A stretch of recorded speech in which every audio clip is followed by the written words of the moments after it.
Taip. Gerai. Tai dabar turėtumėt matyti jau mano skaidres. Jeigu matote, parašykite, prašau.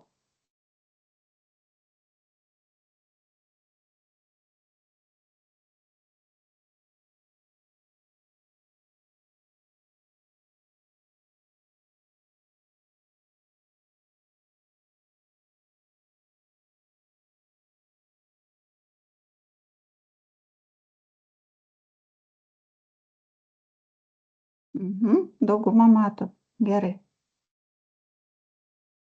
Tuoj leisiu dar vieną žmogų. Liuks. Gerai, tvarkoj tada. Tai pradėsim. Tai visų pirma, noriu padėkoti už tai, kad jūs šiandien prisijungėt ir skyrėt laiką būtent sau sužinoti daugiau apie šią reformą. Nes kai pradėjau ruoštis, aš pirmą pasiruošiau Starfish bendruomeniai ir galvoju, kaip čia kas bus, bet kai pradėjau ruoštis, aš supratau, kad čia, mama mia, kiek čia visko reikia daug žinoti. Tai iš tikrųjų nėra toks ir nesvarbus arba menkas sprendimas mūsų gyvenimuose. Tai pradėsime. Tai nuo ko aš pradėsiu? Aš norėčiau pradėti visų pirma nuo to, kodėl jums reikėtų manęs klausytis. Tai aš esu asmeninių finansų konsultantė ir konsultuoju aktyviai jau nuo 2013 metų, tai vadinasi, jau turiu 12 metų patirtį. Pravesta daugiau negu, nežinau, kiek tūkstančių konsultacijų, iš tikrųjų neskaičiavau. Taip pat jau 9 metai konsultuoju apie būsto paskolas ir tai yra turbūt bestselleris mano konsultacijų. Daug žmonių su mano pagalba, aišku, geriausiomis sąlygomis pasiėmė būsto paskolą, žinojo, ką daryti, ko nedaryti. Ir aišku, jau kita dabar banga eina, kaip refinansuotis, tai irgi konsultuoju ir apie tai. Taip pat esu investavimo konsultantė, kadangi pati investuoju į skirtingas turto klases nuo 14 metų, tai kilo mintis ir žmonėms padėti, nes dažniausiai moterims reikia padėti, nes moteris bijo pradėti. Vyrai tai kažkaip tai turi drąsos ir jie gal mažiau lankosi konsultacijose, bet moterims reikalingas palaikymas, nes iš tikrųjų yra žinių daug, o baimė pradėti šiokia tokia yra. Ir pati asmeniškai, sakykime, esu antroj pakopoj labai ilgą laikotarpį nuo pat pradžių. Taigi noriu su jumis susitarti, kad aš jums nieko nepardavinėjau, nenoriu jokiais būdais įtakoti jūsų vienokio arba kitokio sprendimo, jūs patys nuspręsite pažiūrėję webinarą, o gal reikės dar kelis webinarus pažiūrėti, kad tikrai priimti sprendimą. Jūs gerbėte mano dalinimąsi, mano žiniomis ir įžvalgomis, nes iš tikrųjų tą, ką aš dalinuosi, tai surinkta per mano patirtį, per mano klientų patirtį, įžvalgas visokiausias turiu, kadangi tūkstančiai konsultacijų. Taip pat skaičius aš ne iš galvos pasiėmiau, aš pasiėmiau savo asmeninius rezultatus ir jais viešais dalinuosi. Kiekvieno dalyvio rezultatai bus labai skirtingi ir tikrai bus nepanašus į mano ir kas vėliau pradėjo, kas anksčiau pradėjo, kokios buvo pajamos, pajamų rūšis ir taip toliau. Webinaro metu aš nekonsultuoju, tad asmeniniai klausimai liks, kai mes išjungsim įrašą, arba jau tada privačiai. Ir, kaip minėjau, klausimo atsakymų sesija įrašoma nebus, o taip pat ten bus kai kurie, sakykime, tokie kabliukai, kad sudominti ir palikti jūs iki pat pabaigos. Taip. Taigi keliaujam toliau ir kokia pradžia, aš tiesiog noriu jūs įvesti į kontekstą, kad pas mus pensijinė sistema atsirado pakankamai nesenai. Tai jeigu tai paėmus, 1926 metais atsirado toks pirmas socialinis draudimas Lietuvoje ir atsirado pirma pensijų, sakykime, forma kažkokia. Tai kitais metais bus tik tai 100 metų socialinio draudimo Lietuvoje tokiai kaip, sakykime, judėjimui, ne?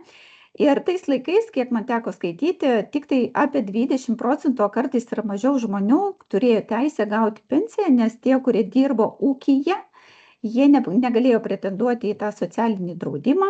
Tai turėjo būti žmonės, kurie arba valstybinėse pareigose dirbo, arba ten karininkai, pajamos atitinkamos ir taip toliau.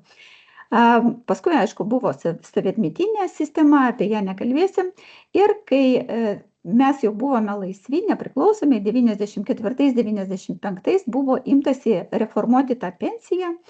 Apie visą tą istoriją tikrai galima paskaityti Sodros puslapyje, yra ir kiti puslapiai, tikrai galima rasti. Šiandien aš tikrai čia daug dėmesio neskirsiu, bet noriu parodyti, kad tai yra klaida. Čia įrašiau 2004 metais ES privertė įvesti Lietuvą papildomą kaupimą tam, kad nebūtų dar vienos šalies ES, kur reikia išlaikyti ir prisidėti prie svetimų pensininkų išlaikymo. Aišku, ten buvo kitokių reformų dar bus dar daug, bet eilinė reforma ir eilinį kartą reikia edukuoti žmonės, ko laukti ir ko nelaukti. Taip, tai kokios mes turime pakopas šiai dienai, ne? Šiai dienai mes turime, sakykime, tokias 4 pakopas, nors visi sako 3 pakopos, bet aš išskyriau specialiai, kad kiekvienam iš jūsų būtų aišku.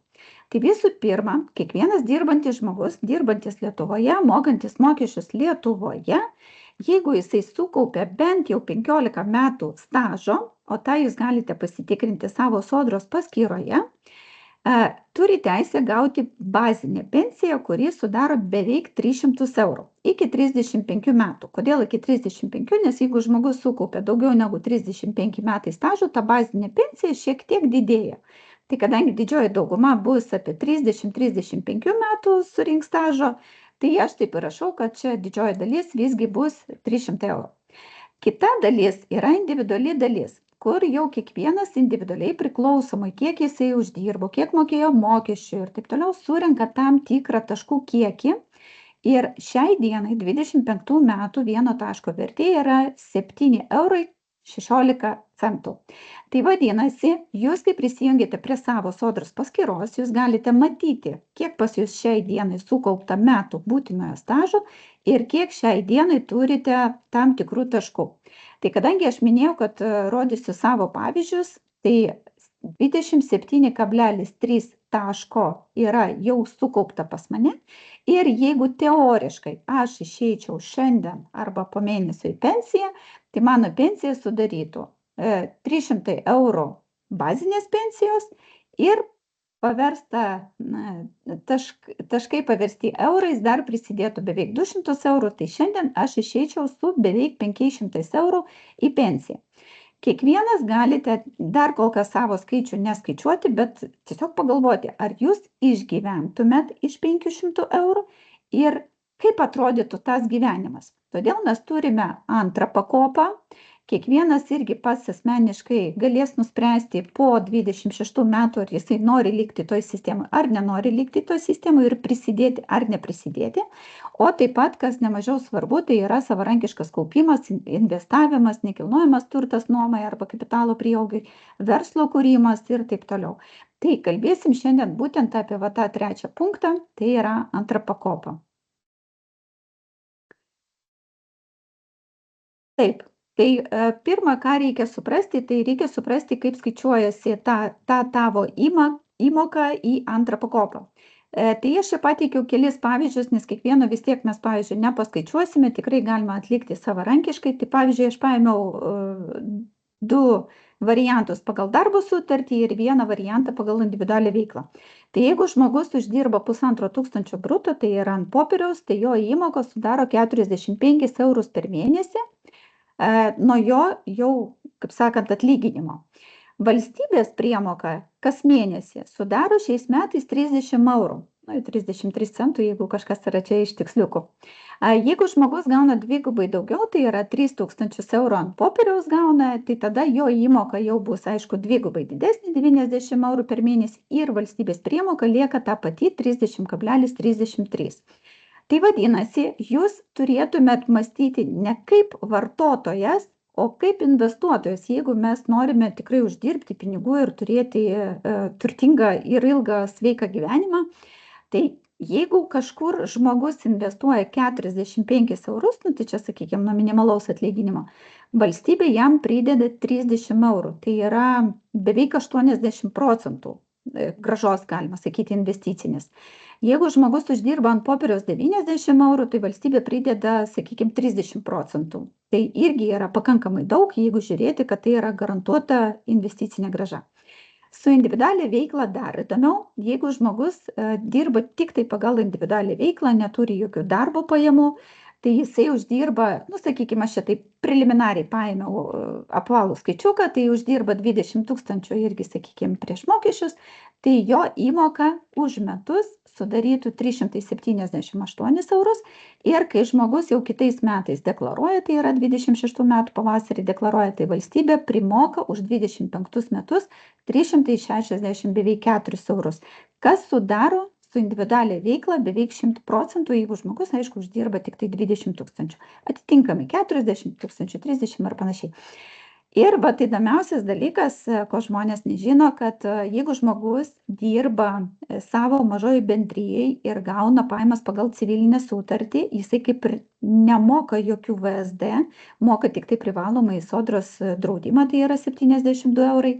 Tai ir jeigu žmogus nemoka VSD, tai jisai kaip ir nekaupia pensijai visiškai.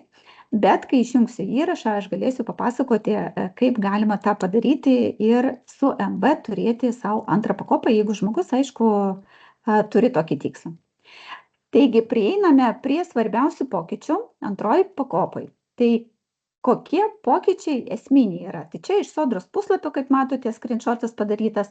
Jeigu dabar mes vis dar turim, jau nebeturim, nes jau tik tai metų pradžiai automatiškai įtraukinėjom. Jeigu žmogų įtraukinėjo anksčiau ir žmogus turėjo pareikšti savo norą pasitraukti ir nedalyvauti, tai dabar žmogui pasiūlys dalyvauti ir žmogus jau savanoriškai galės įsitraukti. Jeigu anksčiau žmogus turėjo atsisakyti, tai žmogus dabar galės sutikti. Žodžiu, jo pasirinkimo laisvė, tai jau visai kitaip. Niekas per prievartą neįtraukinės.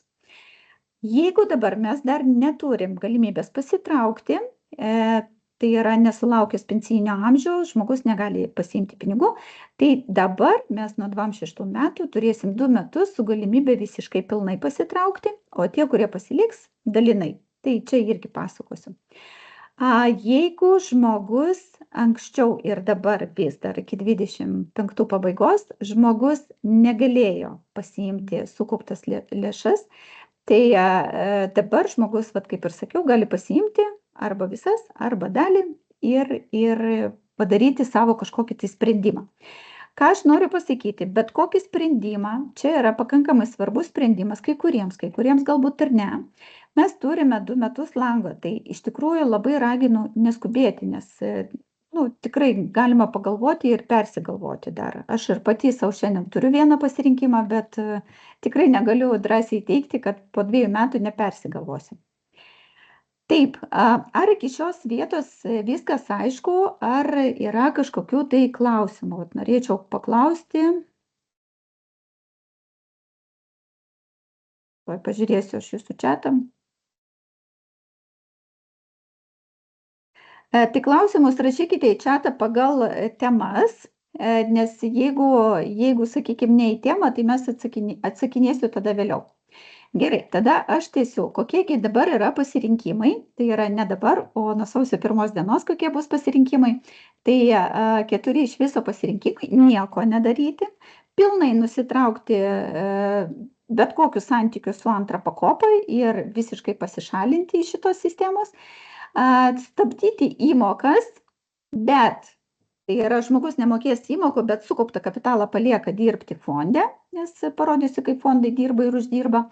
Visiškai pilnai nutraukti sutartį su antros pakopos pensijų sistema, pasiimti pinigus, o paskui vėl kažkada sugrįžti į sistemą. Tai aš papasakosiu visų šitų punktų, privalumus ir trūkumus ir ką reikia suprasti, kas vienam trūkumas, kitam gali būti didelis privalumas ir atvirkščiai. Tai aš tiesiog papasakosiu tiek, kiek aš pati matau ir kiek mano klientai apie tai šneka, tai irgi galėsiu papasakoti. Tai pirmas variantas visiškai nieko nekeisti, kokiegi yra to privalumai. Tai žmogus, tas, kuris nusprendžia, kad aš visgi niekur kitur neinvestuoju, verslų neturiu, nieko nedarau, tai aš lieku antroj pakopoj ir jeigu žmogus moka įmokas, tada žmogui lieka galioti valstybinė paskata. Kiekvienais metais tas paskatinimas vis didėja, kadangi perskaičiuojamas už praeitų metų vidutinis darbo užmokestis skiriamas 1,5% nuo užpraeitų metų vidutinio darbo užmokesčio. Tai yra 25 metais skyrė už 23 metų vidutinį darbo užmokestį. Kadangi atlyginimai didėja, tai kiekvienais metais tas paskatinimas irgi pas mus auga. Tai žmogus, tas, kuris gauna pagal darbo sutartį pajamas, jisai pasiema 30 eurų iš valstybės arba už metus beveik 364 eurai. Taip pat visi pinigai, jeigu žmogus miršta, žūsta, nebūdamas pensinio amžiaus, tai yra neišėjęs į pensiją, tai tokio žmogaus, sakykime, visi sukaupti pinigai yra paveldimi, ko mes nepasakysime apie sodrą, nes sodra iš vis nekaupia mūsų pinigų absoliučiai. Ten tiesiog yra kaip piltuvėlis išdirbančių surenkama ir atiduodama tiem, kuriem reikia, nesakykime, tie, kurie yra išlaikomi. O šiuo atveju yra pinigai paveldimi. Jeigu žmogus nieko nekeičia, nepasiema pinigų, tai vieną kartą iki pat pensijinio amžiaus savo jisai gali pasiimti 25% sukauptų lėšų, tačiau nedaugiau negu jau pačių yra įneštų pinigų, bet bus taikomas 3% išėmimo mokestis. Tai žmonės kai kurie pyksta, yra kaip yra, ar pyksit ar nepyksit, čia nieko mes nepakeisime. Toliau, 4 punktas, atsiranda galimybė gauti išmoką paliatyvios ligos atveju. Kol kas aš neradau tokio patvirtinto kritinių ligų sąrašo, nes čia yra realiai kritinės ligos. Ir jeigu žmogus, tarkim, suserga kažkokią sunkią ligą, kur reikalinga priežiūra, arba kur galbūt jisai darbingumą prarado ar dar kažką, tai tokiu atveju žmogus gali gauti tos pinigus ir pradėti gydytis. Ko anksčiau tikrai nebuvo ir aš tikrai turėjau prieš daug metų moterį, kuriai buvo diagnozuotas 4 stadijos vėžys, jai reikalingi buvo pinigai gydymui, jinai visus pinigus, ką turėjo, išleido ir norėjo pasiimti iš 2 pakopos, bet deja nebuvo tokios galimybės, kas atsiranda. Ir tokiu atveju mes tikrai galime palengvinti mūsų artimiesiems rūpinimąsi mumis. Ne? Jeigu, aišku, yra ten pinigų sukaupta. Taip pat kaupiama papildoma pensija prie valstybinės pensijos, tai nebereikalo aš jums parodžiau savo pavyzdį, kad jeigu šiandien aš išeičiau į pensiją, tai būtų tik 500 eurų, aš neįsivaizduoju, kaip įmanoma išgyventi. Gal išgyventi įmanoma, bet klausimas, ar aš labai būčiau laiminga moteris, tai vargu. Taip, fondai vidutiniškai uždirba per pastaruosius 6 metus apie 10%, aišku, yra skirtingų metų, būna metų, kur ir dviženklės grąžos, būna metų, kur yra ir nuostolingi metai, pavyzdžiui, šie metai yra nuostolingi visiems pensijų fondams, bet jeigu žiūrėsim ilgalaikį perspektyvai, tai fondai uždirba ir dirba į pliusą. Tikrai uždirba daugiau negu infliacija, ką žmonės dažnu atveju sako, oi, infliacija suvalgo. Nesuvalgo, jeigu jūs turite fonduose, tai nesuvalgo. Toliau, atsiranda galimybė stabdyti kaupimą 12 mėnesių. Tas ir buvo dabar, kad galima buvo išeiti atostogų, bet atsiranda galimybė pratęsti. Tai vadinasi, jeigu žmogus persigalvo, tarkim, per tą langą nusprendė vienaip, gyvenimas pasikeitė arba iš vis pamiršo nuspręsti, nes 2 metai greitai pralėkė, tai paskui gali žmogus sustabdyti 12 mėnesių ir paskui pratęsti begalinėje, pratęsti kiek norės. Labai svarbus pliusas ir aš tikrai, kadangi skaitau daug straipsnių apie tai, kaip sukčiai išviliojo, šiandien irgi skaičiau straipsnį, kaip sukčiai išviliojo iš jaunolio, privertė jį nueiti į bankus, pasiimti paskolas 30% ir tipo suinvestavo, žmogutis kreipėsi į policiją. Tai sukčiai labai apsukrus yra, tai iš pensijų fondų tai sukčiai nepaims. O kitas dalykas, tai žinokit, kartais gali būti, kad ir pats žmogus gali savo būti geriausių sukčių, nes irgi nesenai pagarsėjusi finansinį piramidį, turbūt girdėjote, kur visi investavo, kur ten po štukėmis kapstė ir, žodžiu, kai kurie žmonės liko. Tai tikrai, kai žmogus, neturintis patirties investavime, nori greitai ir paprastai užsidirbti daug pinigų, tai vis tiek vienaip ar kitaip praranda tos pinigus. Ir dar vienas pliusas yra pinigai automatiškai nuskaičiuojami. Tai teko girdėti tokią, sakykime, tokią statistiką, kad žmogus vidutiniškai reguliariai investuoja 4 mėnesius, o ties 5 mėnesių, tai jisai kažkaip suklumpa ir pamiršta, kad jisai reguliariai investuoja. O čia, vat, jeigu tai pasižiūrėti, jeigu žmogus jau yra sistemoj, ar nori, ar nenori, ar gera vasara už lango, ar prasta vasara, vis tiek pinigai nuskaičiuojami. Gali būti daugiau privalumų, tai aš jūsų labai prašau būti aktyviais komentaruose, galite parašyti, kokių matote privalumų arba kokių matote trūkumų. Tai dabar pereisiu ir parodysiu, kaip yra iš tikrųjų. Visą laiką labai rekomenduoju vadovautis Lietuvos banko oficialiais duomenimis, tai čia jeigu nuskanuosite QR kodą arba surinksite, sakykime, čia puslapį, tai jūs nuves į rodiklius, kuriuos skelbia oficialiai Lietuvos bankas, be jokių pagražinimų, be jokių manipulacijų, tiesiog skaičiai. Tai į ką aš noriu atkreipti dėmesį, aišku, aš visos lentelės neskrinšotinau, nes ten jinai pakankamai didelė, bet, pavyzdžiui, matosi vidutinis metinis vienetų vertės pokytis per praėjusius 5 metus procentais. Tai beveik visi fondai uždirbo virš 10%.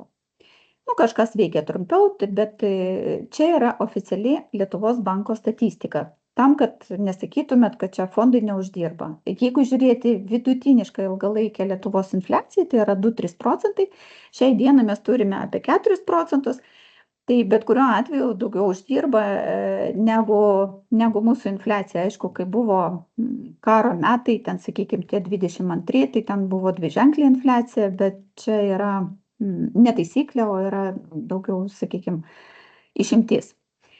Kokius radau aš trūkumus, jeigu žmogus nusprendžia nieko nekeisti? Tai žmogus, tas, kuris apsisprendžia ir iki 27 metų gruodžio 31 sako, aš lieku antroji pakopai, tai jisai nebegalės pasiimti pinigus iki kol sueis jam pensijinis amžius. Kad pensinį amžių mums prailgins, tai praktiškai galiu sakyti 100%. Šiandien teko skaityti straipsnį, kad Estijoje jau ketina ilginti pensinį amžių ir 27 metais pas juos bus ne 65, o 65 ir 1 mėnesio oficialus pensinis amžius. Tai klausimas, kada pas mus pradės ilgėti. Šiaip yra jau kalbų, kad iki 72. Tai va, tai žmogus, tas, kuris lieka, negalės paimti tų pinigų. Čia galima išvelgti ir pliusą ir minusą, sakykime.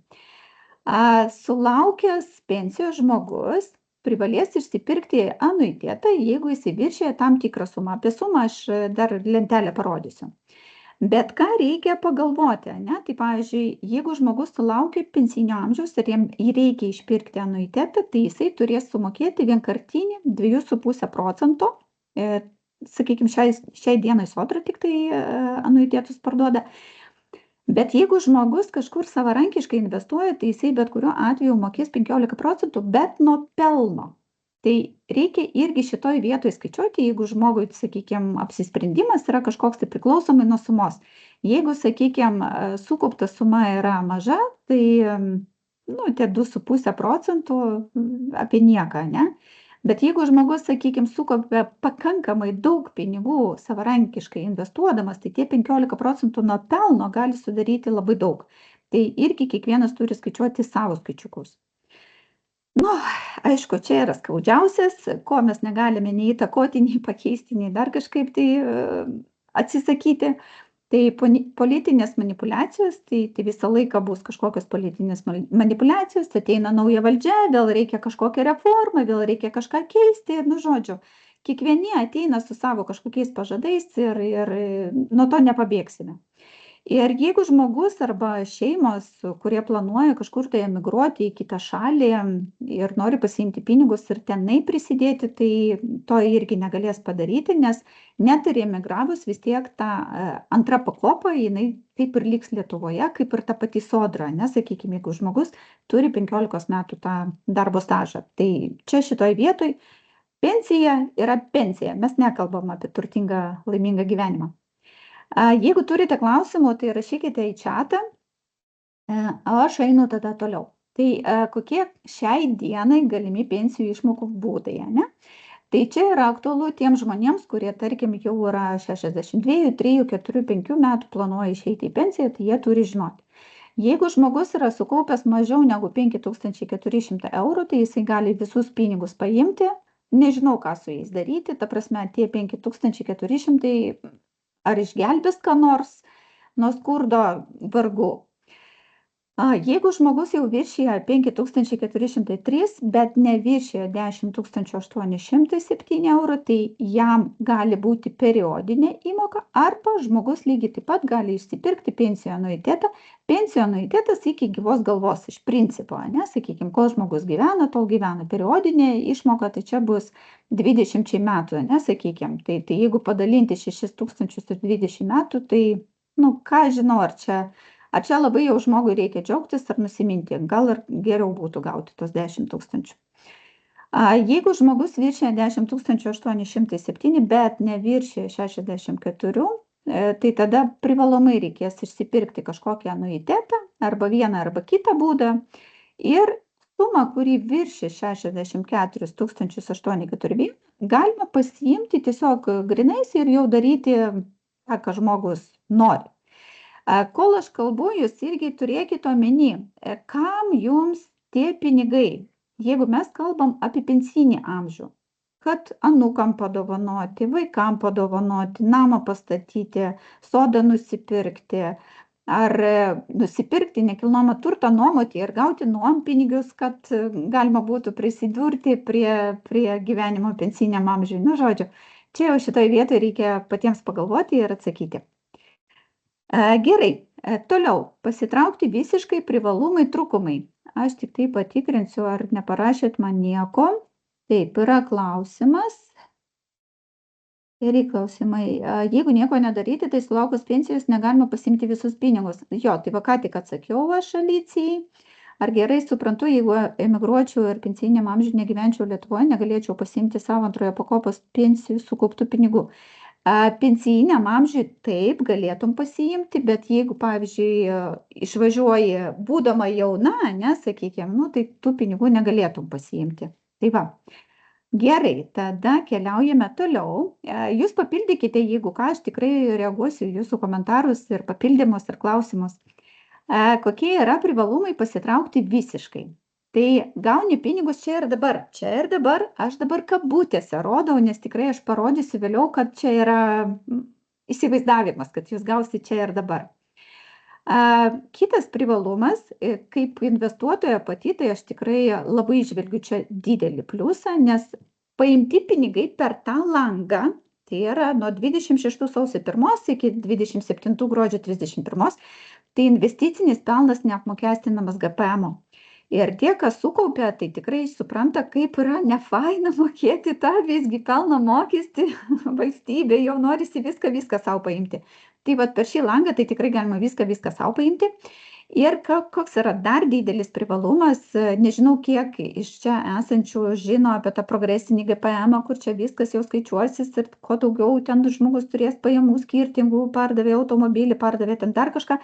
Nu, žodžiu, tai šitie pinigai, kurie bus gauti per langą, jie neįsiskaičiuoja progresinį GPM ir nedidina mūsų, nu, sakykime, mokestinės naštos ateityje, ne? Tas žmogus, kuris nuspręs pasitraukti visiškai, jisai nedalyvaus politinėse manipuliacijose, jisai viskas jau sako, nusibodot man, nedalyvauju, neįdomu, nekiškit, nenoriu klausyti. Jam bus gerai. Toliau, žmogus tas turi galimybę investuoti pinigus į pasirinktus investicinius įrankius, bet čia aš irgi parašiau su žvaigždute. Tai tiesiog noriu iš karto, kad užsirašytume tokį savotišką namų darbą. Jeigu jūs planuojate pasiimti pinigus, bet dar niekada nesate niekur savarankiškai investavę, pradėkite nuo šiandien, kada mes baigsim vakare, gal ne nuo šiandien, nuo rytoj. Nuo rytojaus atsidarykite vertybinių popierių sąskaitą savo banke, pas brokerį, dar kažkur, dar kažką ir pradėkit investuoti nesvarbu, bet reguliariai. 30, 50, 100 eurų, visiškai nesvarbu kokią sumą. Ir jeigu iki 27 metų antros pusės jūs galėsit save pagirti, kad va, šaunuolis arba šaunuolė, aš investuoju į investicinius kažkokius įrankius reguliariai, nesvarbu, ar čia lietus, ar kalėdos, ar draugų vestuvės, ar atostogos, bet aš investuoju, tai tada viskas ok. Bet jeigu matote, kad bus tas reguliarumas nuo 1 iki 4 mėnesių ir paskui vėl pamiršta viskas, nu tai gal tada, nežinau, ar čia bus privalumas. Toliau, žmogus, kuris pasitraukia visiškai, neištaško pinigų ant skalbenkių, ant kelionių į Turkiją, rinkelių ar ten dar kažką, bet investuoja kažkur kitur, tai jisai pats bus laisvas pasirinkti, kada jisai nori išeiti į finansinę pensiją. Ne senatvinė pensija, o finansinė. Bet tam reikės padirbėti ir gale aš pateikiau skaičiukus, kam kiek reikia padirbėti. Taip pat žmogus turi galimybę išsivežti pinigus iš Lietuvos. Pavyzdžiui, jeigu žmogus nusprendžia kažkur emigruoti ir pradėti gyvenimą kitoj šaly ir tenai toj šaly baigti gyvenimą, tai tada okei, čia yra visiškas privalumas. Galbūt yra dar kažkokių privalumų, tikrai būkite drąsūs, mane papildykite. Tačiau pakalbėsiu dabar ir apie trūkumus. Visi pagaliai turi du galus, ne? Tai ir šitas irgi turi tam tikrų trūkumų. Teks grąžinti į sodros ir valstybinius pinigus. Ir aš parodysiu, kaip tai atrodo. Tie grąžinti pinigai 2200 eurų pavirs vienu sodros tašku, kur aš rodžiau, ne, kad prisideda, jeigu pas mane buvo 27,3 taško, tai jeigu aš nuspręsčiau paversti savo pinigus taškais, tai tada būtų vienu tašku, ne, sakykim. Okei, tada koks dar trūkumas? Atsiras daug tavo pinigų medžiotojų. Tai čia nuo iki, patikėkit, jau marketingas, sukčiai jau kaip ruošiasi tiems 5-4 milijardams į rinką, tai wow. Tiesiog būkite budrus, pasistengkite nepirkti ir niekur nekišti, niekur nesiregistruoti ir nieko nespaudalioti.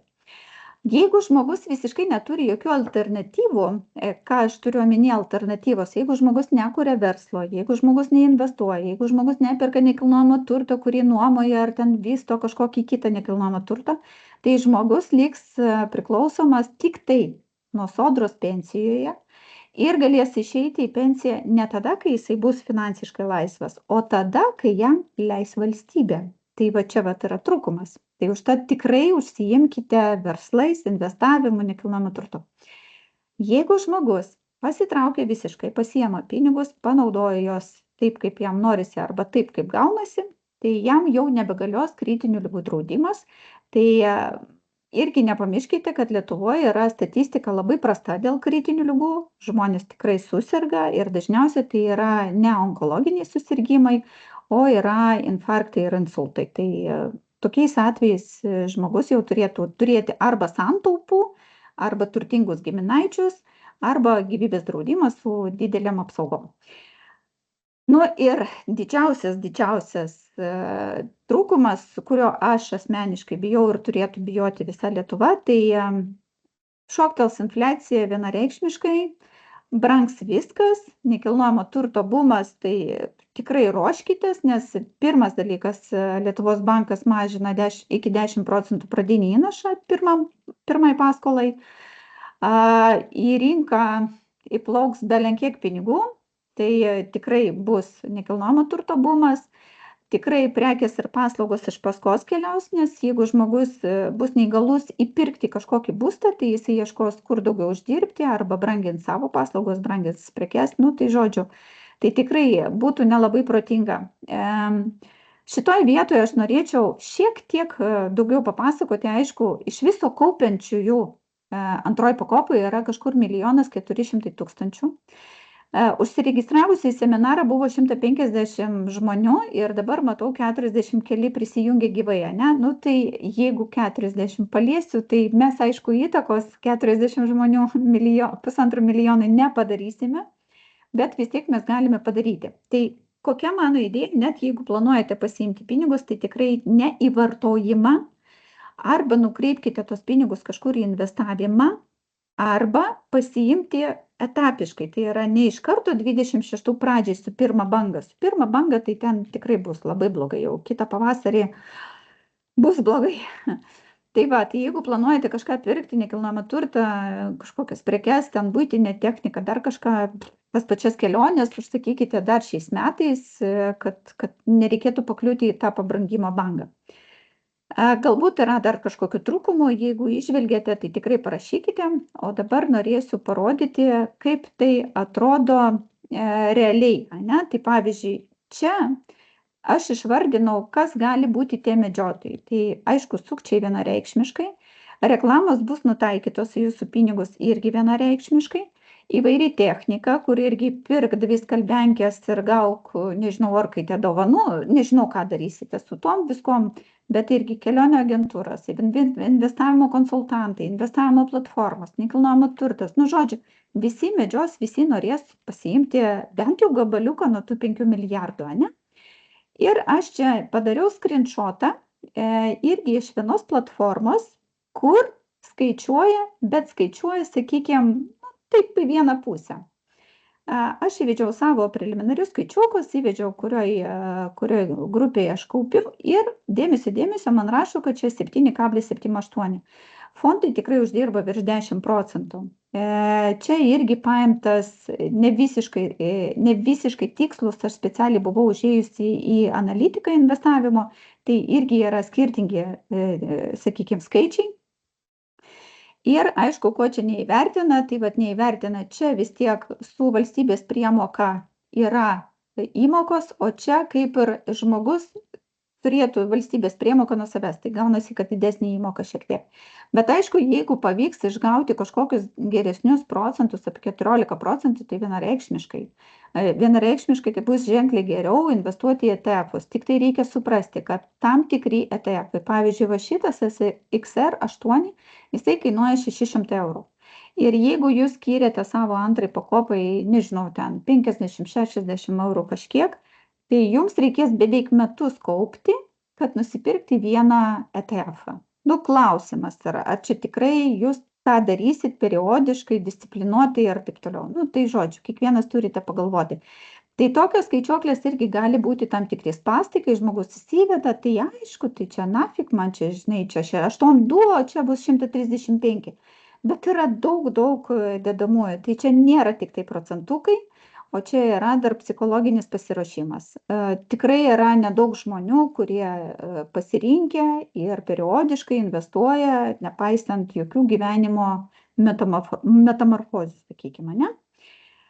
Tai va, kaip dabar prieisim, kaip dabar pasižiūrėti, kiekgi reikia grąžinti sodrai. Jūs kiekvienas galite savo sodros paskyroje rasti va tokį skaičiukų rinkinuką. Tai čia yra asmeniškai mano duomenys, tai aš pradėjau kaupti antroj pakopai 2004 metais. Ir tada buvo nerealiai geros sąlygos kaupti antroje pakopoje. Jeigu nuo manęs nuskaičiuodavo, sakykime, grubiai 30% sodrai, tai iš tų 30% 5,5 ėjo iš karto į mano antrą pakopą. Tai ir mano pinigų nebuvo visiškai. Tai įsivaizduojate, kiek buvo gerai. Paskui, aišku, ten 2007-2008 krizė ten sumažino, paskui ten kitą reformą, paskui 2+2+2 ir dabar turim, ką turim. Tai dabar žiūrėkite, mano iš viso, tai mano sąskaita pervesta 10 000, iš kurių yra sodros įmokų 5,5, mano asmeniškai pinigų yra tik tai 2250 eurų ir valstybės priemoka 2340. Visos santaupos yra beveik 25 000. Tai spėkite, čia yra, kiek aš investuoju, mano praktikoje čia yra geriausiai suinvestuoti 2000 eurų. 2000 eurų, kurie man atnešė 25 000. Aišku, čia reikia įvertinti, kad tai yra 21 metai, ne per metus man tiek uždirbo. Gerai, einam prie to, kaip paskaičiuoti. Tai, pavyzdžiui, sukauptą sumą, va čia yra mano sukaupta suma, aš turiu minusuoti sodros dalį ir valstybės dalį, ne? Ir tada teoriškai aš galiu pasiimti šitą pinigų sumą 17 000 eurų, aš galiu pasiimti, jeigu aš nuspręsiu, kad aš pasitraukiu iš antros pensijų fondo, ne? Tie grąžinami valstybiniai pinigai, ne sodros ir valstybės, jie dalinasi iš 2,2 tūkstančio eurų ir tada aš gaunu prie savo taškų sistemos 3,6 taško po 7,16 eurų. Aš dabar eisiu, pažiūrėsiu, ar čia yra kokių klausimų. Taip. Čia vis dar klausimas, tai jeigu emigruočiau, būdama dar darbinio amžiaus ir negrįžčiau LT, būdama pensinio amžiaus, tai negaučiau to, kas jau sukaupta antroje pakopai. Taip, Tai pas tave viskas okei, antra pakopa, jinai lieka. Tik tai, kai tu jau būsi pensijinio amžiaus, nesvarbu, ar tu grįši į Lietuvą ar negrįši į Lietuvą, tik tada galėsi gauti tos pinigus. Tai turbūt taip klausimą supratau. Ok, apie skaičiavimo klausimų nėra. Gerai, valiau, einam toliau tuomet. Jeigu bus klausimų, pageidavimų, tikrai rašykite. Gerai, trečias variantas - nutraukti įmokas. Tai yra, aš ateity nebemoku įmokų į savo antrą pakopą, aš pasirinkau kaupti per ETF, per akcijas, per kripto, nesvarbu visiškai kur, bet svarbu neišleisti, neištaškyti. Bet sukauptą kapitalą aš paskaičiavau, kad man 8 000 visgi gaila atiduoti valstybei, tai galvoju, bala nemato, dirba, tegul dirba ir kokiegi yra to privalumai ir trūkumai. Tai privalumai yra tokie, kad pinigai toliau dirba. Jeigu man tie patys 25 000 generuos po 10% metinę grąžą, nu, sakyčiau, kad visai smagi papildoma dalis gausis pas mane. Antroj pakopai plus mano sodrinė pensija, ne? Sodros ir valstybės pinigus pasilieki savo. Nes kaip man duoda, taigi, nu, faina, čiagi yra mano pinigai, bet kai aš turiu atiduoti, tai čia nelabai faina. Tai reikia suprasti, kad šitoje vietoje, kuo daugiau žmonių suprastų, kad sodra ir valstybė mums duoda, sakykime, tą paramą su sąlyga, kad mes rūpiname savo pensijiniu amžiumi ir savo pensiją. Bet jeigu mes neišlaikom tos sąlygos, tai čia kaip tarsi avansas, kur bet kokia paslauga neatlikta, aš prašau grąžinti avansą. Tai čia lygiai tas pats, sodra ir valstybė paprašo tą patį avansą grąžinti. Ne? Tai va, toliau yra ta pati galimybė pasiimti 25% sukauptą kapitalą vieną kartą ir pensiją, bet nedaugiau negu įneštą savo pinigų sumą. Tai jeigu grįžti prie mano to skaičiavimo, ne, jeigu mano yra pinigų 2250, tai aš galiu paimti maksimaliai tik tai 2250 minus 3%, kaip ir sakiau, tas išėmimo mokestis. Bet galbūt pas kažką yra savo dalies daugiau. Čia pas mane toks skaičius gavosi. Toliau, tie patys pinigai, kurie lieka antroj pakopoj, jie yra tarsi, kaip ir sakiau, vėl nuo kritinių ligų, tarsi apsauga. Tai jeigu žmogus susirga, nepaėmęs tų pinigų, tai tikrai jisai gali parašyti prašymą, kad čia vat, pas mane yra liga, mane reikia slaugyti, ar man reikia gydymui, ir žmogus gali pasiimti tos pinigus gydymui. Ir fainas dalykas, galima grįžti į kaupimą ir šitoje vietoje galima grįžti į kaupimą bet kada, kai Estija leido pasiimti pinigus savo gyventojams iš antros pakopos, tai pas juos buvo atšalimo laikotarpis 10 metų, kiek teko skaityti, o pas mus, ačiū Dievui, atšalti nereikės, galima vieną dieną paimti pinigus, kitą dieną galima grįžti. Bet čia aš kalbu ne apie nutraukimą pilnai, nors ir nutraukimo pilnai irgi tas pats galioja. Bet aš kalbu apie tai, kad žmogus, sakykime, nutraukia įmokas, bet jisai gali grįžti bet kada. Ir tiesa, vat, ko aš dar nepaminėjau, irgi yra labai fainas dalykas. Pavyzdžiui, tie žmonės, kurie šiai dienai yra sustabdę, sakykime, savo kaupimą, jie gali atnaujinti savo kaupimą, palaukti iki 27 pabaigos, tikėtis, kad kažkiek tai paaugs jų kapitalas ir 27 metais paimti tos pinigus su anksčiau išvardintais visais privalumais. Tai va taip pat. Bet kiekvienas pagalys turi savo trūkumą, ne? Tai kokie trūkumai? Jeigu žmogus turi mažą pinigų sumą arba neveda visiškai pinigų į antrą pakopą, nu, tai ir valstybės priemokos nėra. Jeigu mažą sumą turi, tai labai liks kapitalas mažas. Ir kurioj vietoj, ką aš iš savo praktikos pastebėjau, kad žmogus tas, kuris sako, kad aš savarankiškai investuosiu, ne velnio jisai neinvestuoja. Jisai labai greitai pamiršta, kad jisai turėjo investuoti. Oi, atsiprašau, čia pas mane. Taip, jisai kaip ir turėtų investuoti, bet suinvestuoja vieną arba maks 3-4 kartus ir baigėsi. Ir čia žiūrėkit, aš parašiau 4,5%, 4,5%, 3% yra nuo mūsų popierinio atlyginimo, o nuo mūsų neto atlyginimo, tai yra, kurį mes gauname į rankas, tai gaunasi 4,5%. Pagal auksinę taisyklę, pagal visas tas, sakykime, taisyklės, tai žmogus turėtų investuoti tokį procentą, koks skaičius gaunasi padalinus jo amžių per pusę. Pavyzdžiui, 20-metis žmogus dalinti iš 2 turi 10% savo atlyginimo investuoti, 30-metis 15, 40-metis 20. Tai mes kalbam apie kažkokius tik 4,5, tai bet ir tos žmonės ne visada investuoja. Ir aš tikrai pažįstu, kadangi konsultuoju nuo 13 metų, tai per 13 metų, per 19 metų, kur žmonės sustabdė savo įmokas, jie taip ir nepradėjo niekur kitur investuoti. Tai čia yra trūkumas. Vienas iš tokių didesnių. Taip, gerai. Čia aš pateikiau tam tikrus pavyzdžius, ane? Tai pateikiau tiesiog pavyzdžius, kas būtų, jeigu būtų, ane? Tai tarkim, įsivaizduokime situaciją, kad aš palieku savo sukauptus 25 000 eurų 16 metų, nu, tipo, jeigu neprailgins pensijos, ane?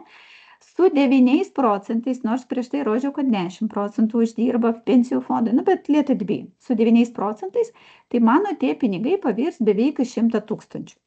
Ir mano uždarbis nuo tų 25 000 per 16 metų sudarys 74 000 eurų. Kas yra jaunesni, tai jiems iš vis dar labiau kosmosinis skaičius bus. Jeigu aš lieku ir, tarkim, 25 000 aš pasilieku tiems patiems 16 metų su tais pačiais 9 eurais, nu ir, tarkim, aš dirbu už minimumą, 30 eurų mano yra nuo atlyginimo, sakykime, nuskaičiuoja, ne, ir 30 eurų prideda valstybė. Tai jau bus sukauptas kapitalas 130 000, tai yra 31 000 daugiau, o kiek įmokų mano asmeninių sudarys per tos 16 metų, tai tik tai nepilni 6 000 eurų.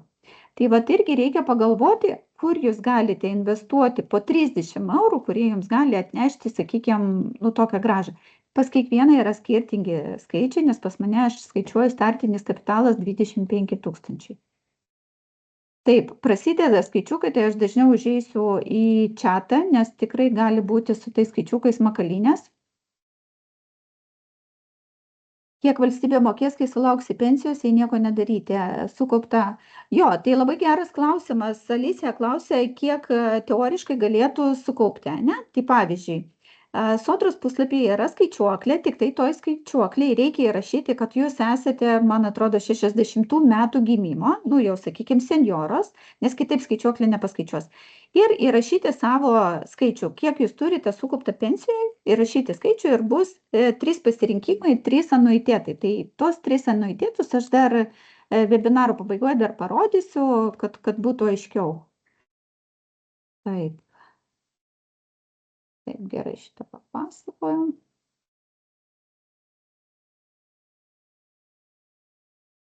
Taip. Ketvirtas variantas. Pilnai nusitraukti sutartį, pasiimti pinigus ir vėl sudaryti antros pakopos pensijų sutartį.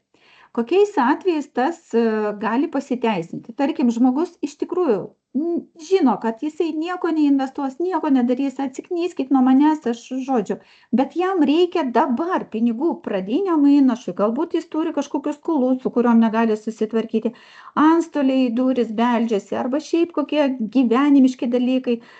Ir tada žmogus tikrai gali pasiimti tuos pinigus, kuriuos jisai dabar yra sukaupęs, pasidengti savo įsipareigojimus, kurie jį ten slegia labai, ar ten, nežinau, nu kažkoks, nu maža ką ten pas žmogų yra gyvenime, ne? Bet jisai paskui vėl grįžta. Kada tai neapsimoka labai daryti, kai žmogui jau yra daug metų, nu sakykime, apie 5-60 metų, nu toks abejotinas klausimas, ar jisai ką per tuos 5 arba 6 metus daug sukaups. Ir bet vėlgi, čia kiekvienas sprendžia, aš tiesiog bandau prigalvoti visokiausių tų variantų savo galvoje, kad ir jums būtų aišku, kad kiek yra tų galimybių ir plačiai galima pasižiūrėti visus tos dalykus. Na ir dabar prieinu prie tokių niuansėlių, aš juos taip pavadinau, ką žmonės dažnai nesupranta, ne? Tai pirmas dalykas, ką reikia suprasti, kad visi prašymai bus renkami ir administruojami po 3 mėnesius. Po 3 mėnesių per 10 darbo dienų bus išmoka. Tai pavyzdžiui, aš čia taip papokštauti, ne? Žmogus, tarkim, neišblaivėjęs sausio 1 įkalė šampės ir iš karto pateikė prašymą. Nesvarbu, kada žmogus pateikė prašymą, kai kurie skuba jau dabar pateikti prašymą, pirmoji išmoka vis tiek bus iki balandžio vidurio. Ir ką reikia šitoj vietoj suprasti, kadangi mūsų pensijų pinigai yra aktyviai investuojami, arba yra pasyviai investuojančių fondų, sakykime, bet esmė tame, kad ten vis tiek investicijos. Šiandien aš nežinau, kokia bus rinka kovo pabaigoj arba balandžio 1. Tarp kitko, dar ir nėra aiškiai, kada bus parduodami tie investiciniai vienetai. Ta prasme, mes dabar ką darome, pavyzdžiui, pensijų fondas pasiima mūsų X pinigų sumą ir nuperka už kažkokią X kainą, X kiekį investicinių vienetų. Paskui tos investicinius vienetus turi parduoti, paversti į pinigais ir tada išmokėti. Tai čia gali būti, žodžiu, aš nežinau, aš aišku nusipirkau už tėmų tą rutuliuką, bet pamiršau padėti ant rato, ant stalo savo, galima paburti iš to rutulio. Bet esmė tame, kad tikrai nieks nežino. Tai ką tokiais atvejais geriausia daryti? Žmogus, kuris tvirtai nusprendė, kad jis nori pasitraukti ir pasiimti pinigus, tarkim, kovo mėnesio pabaigoje kreipiasi į savo bendrovę, kurioje jisai kaupia antrą pakopą ir paklausia, kokia situacija, ar mano fondas yra pliuse, ar minuse ir taip toliau. Nes prieš tai, kur aš rodžiau Lietuvos banke, galima pasižiūrėti oficialią statistiką, jie labai smarkiai vėluoja, jie vėluoja mėnesių. Tai, tarkim, rugsėjo mėnesiui, kai turi pasibaigti ketvirtis, tai bus tik tai spalio pabaiga ataskaita Lietuvos banke. O jums reikia taigi ir iki rugsėjo 30, rugsėjas 30 dienų turi, man atrodo, pasikreipti ir parašyti prašymą. Ir kas per tą laiką gali pasidaryti juodasias gulbės, žmogus gali persigalvoti. Galbūt jis čia ant karštųjų paklausęs, ten, nežinau, kaimyno kokio, kuris ten keikėsi ant tos antros pakopos, bet pasižiūrėjo webinarą ir persigalvojo, Galbūt pas žmogų pasikeitė darbo pajamos rūšys. Pavyzdžiui, jeigu žmogus uždirbdavo labai didelį oficialų darbo užmokestį, o perėjo jisai dirbti su individualia veikla ar su mažai bendrėje ir jam apsimoka turėti tą antrą pakopą tiesiog iš išskaičiavimo, Galbūt, kaip ir minėjau, investavimo rinkų pakritimas, bet šitoj vietoje mes pilnai apsisaugoti negalim. Jeigu kas investuojate ir atsimenate, kur buvo kovo mėnesį Trumpo tarifų diena, kai rinkos nukrito per vieną dieną 20% ir čia buvo praktiškai arti krašo, bet viskas okei. Ir, žodžiu, visokių gali būti galbūt. Tai tikrai labai rekomenduoju neskubėti sausio 1-2 dienomis rašyti prašymą, nes vis tiek bus jau prašymas. Ar jisai bus atšaukiamas ar neatšaukiamas, aš nežinau. Kartais pas mus būna tie pakeitimai priimami esant reikalui, bet tokių visokių numatyti aš nežinau. Kol kas aš neradau tokios informacijos. Jeigu kas turite informaciją, galite čia pasidalinti. Gerai, toliau. Antras niuansėlis. Jeigu esi jau anksčiau sustabdžiusi arba sustabdęs antrą pakopą, tai kaip ir minėjau, tu gali atnaujinti kaupimą, tai yra, taip noriu toliau tęsti, ir per tos 2 metus gauti iš valstybės apie virš 700, sakykime, priemoką, jeigu dirbi pagal darbo sutartį arba deklaruoji pajamas už visus metus. Ir nuo tų 700 gali kažkiek tai paaugti tas procentėlis papildomai, nes tos 700 vis tiek, jeigu nuspręsi pasiimti pinigus, vis tiek reikės grąžinti. Ar bus pliusas, ar bus minusas po 2 metų? Nepasakysiu, aš pati nežinau. Būčiau žinojusi, tai aš jau žinokit, tikrai būčiau labai turtinga moteris. Bet dėja nežinau. Trečias niuansėlis, visi, ne visi, bet nemažai investavimo konsultantų rėkia, kad yra labai dideli mokesčiai. Ir aš tikrai sutinku, kad mokesčiai antroji pakopoje yra pakankamai dideli. Tai kaip matote, yra nuo pigiausio 0,57 iki brangiausio 1,2,8 per metus. Tai yra metiniai mokesčiai, visi mokesčiai, ten bendras išlaidų koeficientas, Tai nuo jūsų sukauptos sumos kiekvienais metais nuskaičiuoja tam tikras pensijų fondas pinigus, Ir investavimo konsultantai sako, kad ETF-ų TER, tai yra Total Expansion Ratio, yra pigesnis. gali būti nuo 0,12 iki 1,5, jeigu jūs investuojate į kripto ETF-us, nes kripto ETF-ai tai tikrai yra dar brangesni negu pensijų fondai.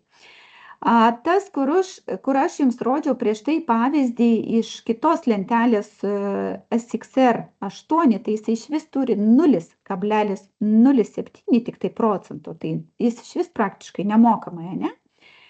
Bet aš tikrai pateikiau skaičiavimus, nes reikia nepamiršti, mokesčiai yra ženkliai mažesni, bet reikia nepamiršti, kad tos pačius mokesčius gali apmokėti ir ta pati, sakykime, valstybė, ne, valstybinė priemoka. Tai vėlgi, tie, kurie investuoja, turi patirties, daro reguliariai ir jau ne pirmus metus, tai jiems akivaizdžiai turėtų tikti labiau ETF-ai, bet ir tai aš vakar klausiau podcast'o Investavimas LT ir ten irgi 2 investuotojai kalbėjo, tai sako, kad nėra taip jau blogai toje antroje pakopai, nes jie ir skaičius paskaičiavo, kad skaičius apsimoka turėti antrą pakopą.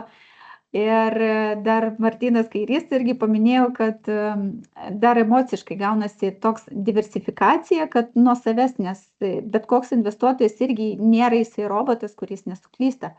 Jis gali irgi kažką parduoti, kažkokią nesąmonę nupirkti, kurie nuvažiuos į minusą ir taip toliau.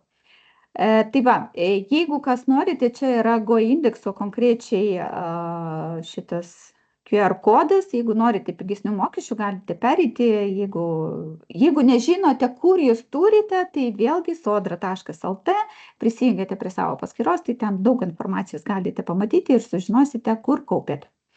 Taip, dabar pasižiūrėsiu vėl aš klausimus ar atsirado. Klausimų nerašote, tai arba viskas aišku, arba nieko neaišku. Gerai. Gerai, tikėkime, kad viskas aišku.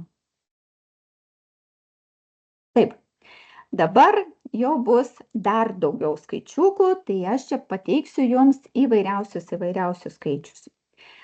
Tarkim, teoriškai aš pasiimu savo 17 tūkstančių, investuoju 16 metų su 9 procentais, per ETF-us, kur aš moku 0,2 procento, sakykime, metinio mokesčio. Palieku 17 tūkstančių, 16 metų su 9 procentais, tik tai moku 0,6 procentų, kaip aš rodžiau Go indeksą. Ne? Skirtumas per 16 metų bus 4 000 eurų. Daug ar mažai, kiekvienas spręskite, ne? Ką reikia šitoj vietoj suprasti, kad tikrai reikės patiems investuoti, ieškoti, ką pirkti, arba kaip pasirinkti, bet periodiškai reikia pirkti ir niekada neparduoti. Ir nebijoti pirkti, kai net pakrenta, kai visi panikoje, žodžiu, čia tikrai daug emocijų bus. Tai va, bet plus 4 000, jeigu galite išjungti savo emocijas, valio. Bet aš pateikiau dar trečią variantą, ne, kad, pavyzdžiui, jeigu aš nepasiimu iš antros pakopos, aš palieku savo 25 000 tiems patiems 16 metų su tais pačiais 9 procentais, 0,6 procentų metinio mokesčio, pas mane galiausiai bus sukaupta beveik 91 000 eurų, kas sudaro jau 25-26 000 eurų skirtumą. Tai reikia tiesiog suprasti, kad jeigu jums kažkas tai sako, kad yra mokesčiai mažesni, bet jūs turite daugiau darbo padaryti ir turite patys tada sekti ir visą kitą. Nėra nei blogai, nėra nei gerai. Kiekvienas turit nuspręsti ir kaip suaugę žmonės priimti sprendimą už savo ateitį. Patys. Gerai, toliau. Trečias variantas, ne? Pavyzdžiui, aš pasiimu ketvirtas jau čia variantas. Aš pasiimu 17 000 eurų, kiekvieną mėnesį investuoju po 30 eurų. Atsimenat, aš jums sakiau, teoriškai pas mane yra atlyginimas už minimumą, tai vadinasi, mano eina 30 eurų. Tos pačios 30 eurų, tuoj palaukit, man reikia įleisti kažką reikia įleisti, kažkas čia prašosi. Taip, tai teoriškai, sakykime, 30 eurų vietoj to, kad mokėti į antrą pakopą, aš papirkinėjau visą ETF su tais pačiais 9 procentais, 0,2 metinių mokesčių. Pas mane tuomet bus sukaupta beveik 78 000 eurų. Jeigu aš lieku antroje pakopoje, pas mane yra tie patys mano 25 000, 30 eurų mano 30 eurų valstybės, 9 procentai, 0,6 ir tada sukaupta 114 000. Tai vadinasi, šitoj vietoj reikia suprasti. Vienu atveju aš pasitraukiu iš pensijos ir tos pačius 30 eurų, kuriuos aš skirdavau į antrą pakopą, aš perku ETF-us, kitu atveju aš nieko nedarau, pasilieku toj pačioj antroj pakopoj. Tai čia vat irgi yra suma iki 60 beveik 5000 man būtinas anuitetas ir už tą sumą už 60 beveik 5 eurus man bus mėnesio įplaukos, galima sakyti, nuoma iš buto, pasyvios pajamos, kaip norit pavadinkite, beveik 300 eurų, plius suma, kurį viršijusi 49, beveik 50 000 eurų, aš galiu pasiimti ir turiu turėti planą, ką aš darysiu su tais 50 000, ką aš su jais darysiu. Tai vat, pavyzdžiui, šito atveju, žmogus pasiima 77 000, iš kurių jisai turės sumokėti 8 000 GPM nuo investicinio pelno, nuo tų 55 000, ir tada žmogui galutinai gaunasi apie 70 000 eurų. Kaip ir 70 rankose yra geriau negu 50 000, bet 70 000 aš jau turiu galvoti, kur man juos kišti, ką man su jais daryti. Ar aš juos po tyliai kiekvieną mėnesį pravalgysiu, pragersiu, padovanosiu anūkams, vaikams, proanūkiams, nežinau, sodybą prie kažkur nupirksiu vienkiemį, Ta prasme, vis tiek turi būti kažkoks motyvas ir kažkokia strategija, ką aš noriu daryti su tais pinigais. Kas dar yra labai svarbu, apie ką žmonės nepagalvoja, dažniausiai žmonės planuoja taip, kaip jie yra dabar, pavyzdžiui, aš dabar sveika, energinga, protinga, graži ir visokia kitokia, bet aš nežinau, kokia aš būsiu šiam 5-70 metų. Aš tikiuosi, kad aš būsiu tokia pat protinga, tokia pat graži, energinga ir sveika. Bet vėlgi aš nežinau, ar jūs norėsite už 70 000 nusipirkti kokį papigiai butą ir lakstyti pasiimti nuomos? Nežinau, gal. Jeigu jūsų pašaukimas, mėgstate bendrauti su žmonėmis, why not? Viskas okei. Šituo atveju tai jums nieko nereikia daryti, jums tiesiog įkrenta papildomai pinigai, jūs galite keliauti po tas pačias draugių sodybas aplankyti, kurios kitas nusipirko arba kiti nusipirko ir viskas. Tai dabar aš trumpai noriu pasitraukti tai yra ir paklausti jūsų. Kas jums yra finansinė laisvė, tai tiesiog, kaip įsivaizduojate, kas tai yra, tai prasme, ar čia aš turiu pinigų, ar čia tas yra milijonas, kur visi komentuoja, kad milijonas čia yra jau gerai. Tai tiesiog paimkime, padiskutuokime, kas yra finansinė laisvė. Ir aš tylėsiu, kol nebus atsakymų, žinokite.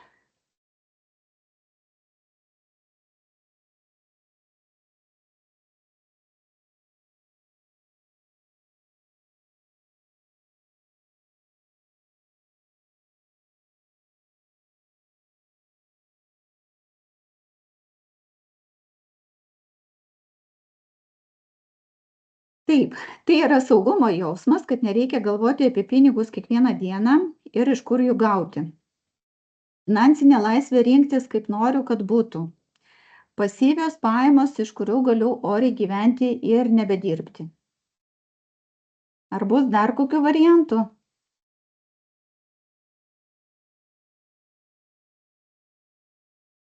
Nebijojimas prie kasos apmokėti sąskaitą, galėjimas pirkti natūralius produktus ir gyventi be stresų. Fantastiški atsakymai.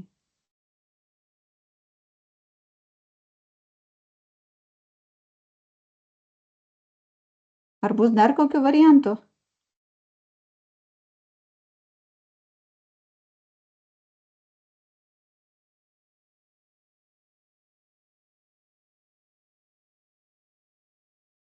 Gerai, jeigu nėra daugiau variantų, tai aš pasidalinsiu, ką man ChatGPT parašė į finansinę laisvę, kai aš jo paklausiau, kas yra finansinė laisvė. Tai jūsų atsakymai iš tikrųjų tą patį atsakė, ChatGPT jūs turbūt mokinote, kaip reikia atsakyti, Tai turėti tiek pinigų arba pajamų šaltinių, kad žmogus galėtų padengti visas savo gyvenimo išlaidas, nedirbdamas vien dėl pinigų. Tai vadinasi, finansinė laisvė, kai žmogus turi pasirinkimą. Aš noriu dirbti ne dėl pinigų, o dėl to, kad aš noriu kažką duoti Lietuvai, šaliai, pasauliui, kosmosui, nežinau, draugams, giminėms, žodžiu, čia yra iš tikrųjų taip pat. Tai tam aš galiu dirbti ir imti už tai pinigus, bet aš nenoriu pergyventi, kad va čia va kaip kažkas rašė, ne, kad prikasu, ar užteks pinigų, ar neužteks pinigų, ne. Tai tikrai turi būti. Tai vat sąskaitoj ir investicijose turi būti pajamos, kurios ateina automatiškai. Tai gali būti nuompinigiai, tai gali būti palūkanos, jeigu kažkam skolinate, ne, tai gali būti dividendai iš tų pačių akcijų ir ETF-ų. Tai gali būti iš kripto irgi aš paleidusi kripto botą, kuris kol rinkos kyla, man uždirba pinigų, bet kai rinkos nekils, tai turbūt aš jam damokėsiu tam botui. Bet esmė tame, kad vis tiek pasyvios pajamas mes turime kurti iš kažkaip tai, ne? Ir tada viskas. Noriu save realizuoti, aš einu, dirbu, bet ne dėl to, kad man reikia pinigų, o dėl to, kad aš noriu save realizuoti. Nu, čia yra fantastika. Tai va, ir klausimas jums irgi pagalvokite, kiek jūs turite šiai dienai pinigų, kiek turite rezervų, kiek turite investavimuose ir taip toliau, kad jeigu nustosite dirbti šiandien, kiek dar galėtumėt pragyventi su tais pinigais? Ta prasme, tai va, nu, tiesiog reikia į tai atsakyti. Na ir va čia prieinam prie to klausimo, kiek aš gaučiau, jeigu gaučiau, ne? Tai dabar prisimenat, aš paskaičiavau, kad pas mane teoriškai, jeigu aš palieku savo 25 tūkstančius toliau antroj pakopoj, toliau dirbu už minimumą, moku 30 eurų pati ir 30 eurų man prideda valstybė, aš sukaupsiu 114 tūkstančių, ne? Įvedžiau į sodros skaičiuoklę, čia nėra mano išgalvota skaičiuoklė. Ir ši čia, pavyzdžiui, yra didžiausia garantuota minimaliai mėnesio įmoka, tai yra išmoka, jie parašė, nu, ne sodra išmoka, man tai įmoka, 518 eurų. Ir dabar įsivaizduokit, jeigu aš turiu 500 eurų iš sodros ir dar 500 eurų aš turiu dar iš antros pakopos. Štuką eurų, nu, kaip galima gyventi kažkaip, tai aišku, norisi geriau, skaniau, bet už 1000 kažkaip išgyventi galima. Kodėl aš nežiūriu į tos anuitetus mažesnius, va čia va jau grinai yra mano nuomonė, tai tiesiog žmonės sako, oi, čia nepaveldima, iš sodros irgi nieko nepaveldima, nepaisant to, kiek jūs mokesčių sumoka. Tai iš valstybės irgi nieko nepaveldima, vienkartinė išmoka 300 eurų, kurios net grabui neužtenka, ne? Aš įsivaizduoju šiai dienai, nežinau, kaip aš galvosiu po 16 metų, kai išeisiu pensiją, bet šiai dienai aš galvoju taip, kad aš noriu pasirūpinti savo pensiją pati, kad nereikėtų permesti atsakomybės ant savo vaiko. Kad vaikas tikrai nesakytų, oi, mano mama vargšelė pensininkė negali nusipirkti savo batono. Ne, aš viską nusipirksiu, aš ir keliausiu ir viską aš darysiu. Tai todėl aš nežiūriu, kur yra paveldimas, nes čia su paveldėjimu, aišku, mažėja, tai vis tiek aš rūpinusi savo pensiją, čia yra mano pinigai, todėl ir aš nusipelnau gyventi geriau pensijų. Jūs galit galvoti kitaip, galit atiduoti viską anūkams, vaikams, proanūkiams ir taip toliau. Mano misija kitokia.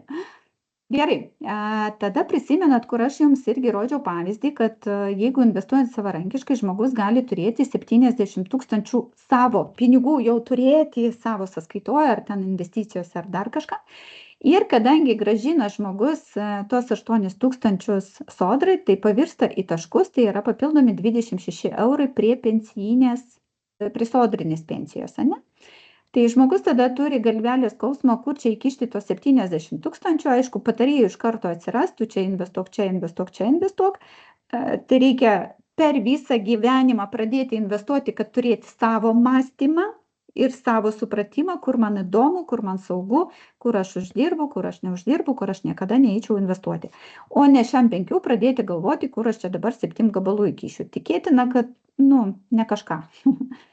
Tai va, tai čia toks dalykėlis ir dar aš sakiau, kad norėsiu jūs pabandyti įkvėpti ne tik galvoti apie tai, kad jūs norit paimti pinigus, bet galvoti ir apie ateitį bet kurio atveju, ne? Tai čia pateikiau tą patį 70 tūkstančių kapitalą. Ir jeigu žmogus sako, ne, nepirksiu nekilnojamo turto, bet to nekilnojamas turtas, kaip dabar močiutės nuomoja, arba ten žmogus turi 2 butus, kuriame viename gyvena, jis kitą nuomoja, jau labai daug šansų, kad nebeliks tokio verslo kaip ir tvarkos. Tai žodžiu, tai esmė yra tokia, kad tarkim, žmogus investuoja dividendinės ETF-us arba akcijas ir tada gali tikėtis atskaičius GPM apie 250 eurų kas mėnesį. Ir tada lieka jo kapitalas arba nekilnojamas turtas ir visa tai paveldima. Taip, nu, bet klausimas, ar aš noriu pati gyventi, ar aš noriu po savęs palikti, ne? Antroj pakopoj pinigus, tai pinigai nelieka pas žmogų, nu tada jisai jau lieka. Ta sodra, sakykime, jinai prisijama riziką, kuris žmogus ilgiau gyvens, kuris iš karto mirs, tai čia loterija, nieks nežino. Kokia mano vizija, kad jeigu, pavyzdžiui, žmogus per visą savo darbingą laikotarpį sukaupė kapitalą 360 tūkstančių eurų, gali atnešti kas mėnesį po 1300 eurų. Tai kaip pavyzdys, vėlgi čia yra mano vizija ir mano strategija ir aš link to einu. Aš gaunu iš sodros dalį.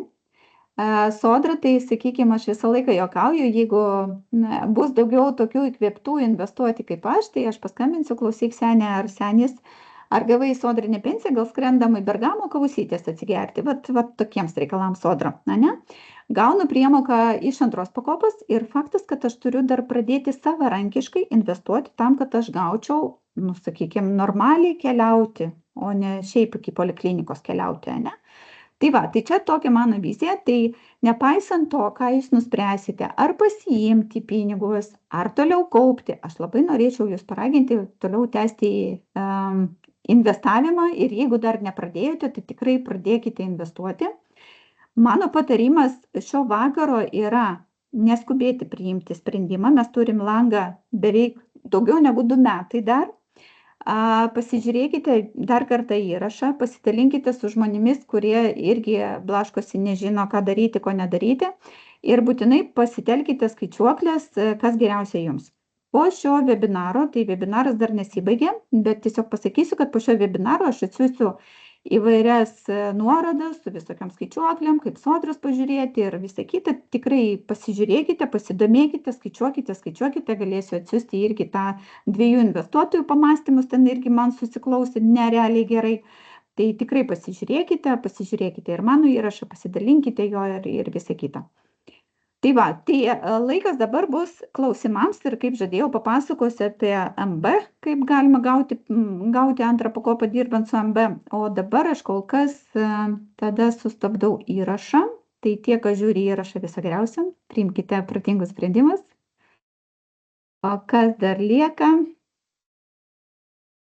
Taip, stop recording.